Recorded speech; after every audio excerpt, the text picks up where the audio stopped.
Forsaken Realms Vahrin's Call, an upcoming single-player RPG that I've been keeping an eye on for over 2.5 years now.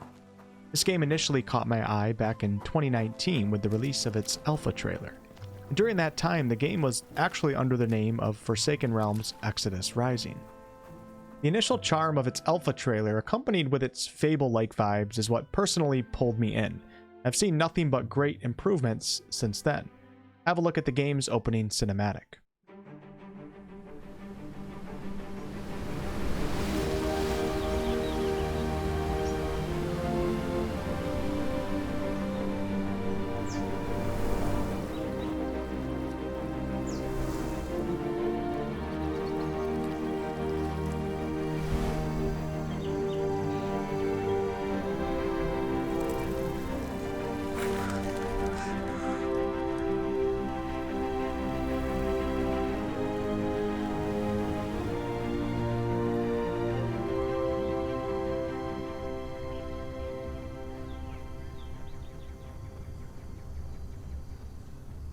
Do note that all the music you hear in this video is from the game's actual soundtrack.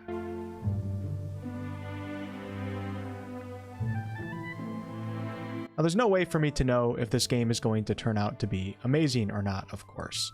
But sometimes you just get a feeling with certain games. There's an indie charm, a passion charm that some studios are able to give off more so than others, and this is certainly one of those games. Everything you see in today's video is subject to change and of course improve, as all of this is footage from a game in development.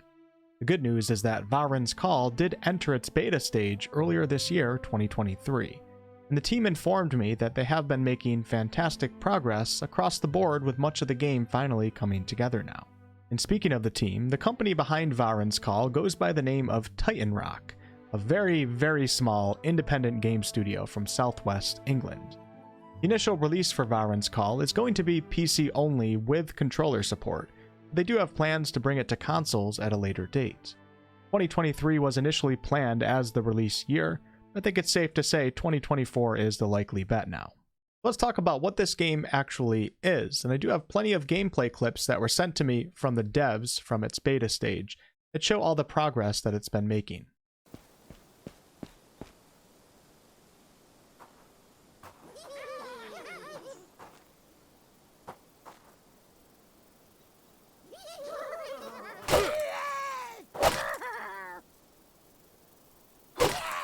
Vahrin's Call takes place in the universe of the Forsaken Realms in the high fantasy world of Leda.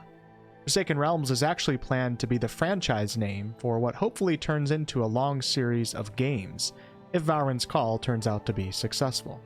Titan Rock wants each Forsaken Realms title to feed into an epic continent-spanning narrative, and Vahrin's Call is essentially the foundation of this world's building.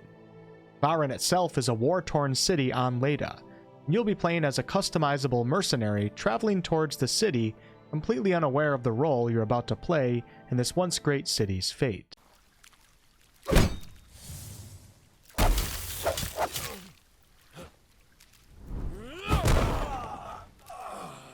The world of Leda and the environmental art and design that the devs are creating here is what caught my eye back in 2019. It's definitely giving off some Albion vibes, which is of course the world that the beloved Fable franchise takes place in. A lush fantasy world that everyone dreams of having in their backyard. Minus the traps.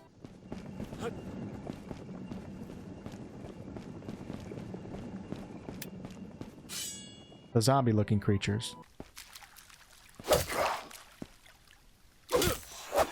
And yeah, this gigantic, terrifying monstrosity. You'll also be exploring mines, the ruined city of Vahrin, deep dark caves, cemeteries, and more. And yes, there is a dynamic weather system.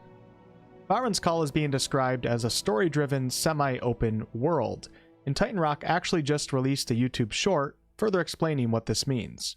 As development continues on our story-driven, semi-open world RPG, we're in the process of finalizing many of the areas you'll visit in the game. If you're new here, you may hear us say semi-open from time to time when describing the world. But what does that actually mean?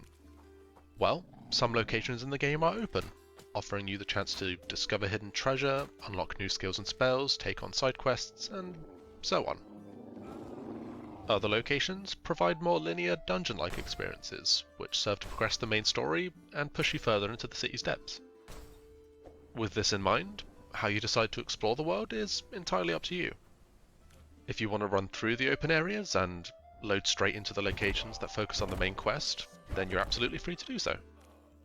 Or if you're like me, and you can't move on until you've searched every square inch of an area first, then feel free to spend as much time exploring as you like. Titan Rock tweeted this out back in April. As we don't want to hold your hand while you explore the world of Leda, you'll find there are no quest markers that tell you where you need to go. This means we do need to take care designing each area to ensure signposting is effective at guiding you through the game. I love this game design philosophy, and it's not about making things difficult, it's about making things immersive. Effective signposts and level design without constant quest markers shouldn't make getting places frustrating. It should make traveling a true adventure where you, the player, are more engaged with the world around you. As you can tell, this is an action RPG, meaning you control in real time the swing of your sword. You can! You shouldn't be here.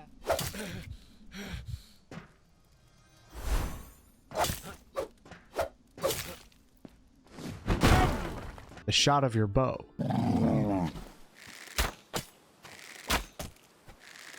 Or the casting of a spell.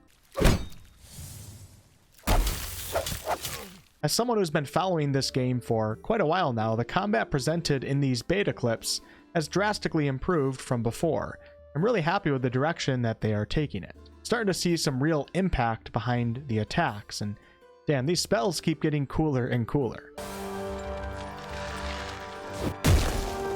Now, I was told by the devs that they were initially planning on introducing dual wielding through a post-release free DLC, but they're actually currently working on getting that as a part of the core base game. Have a look at this clip.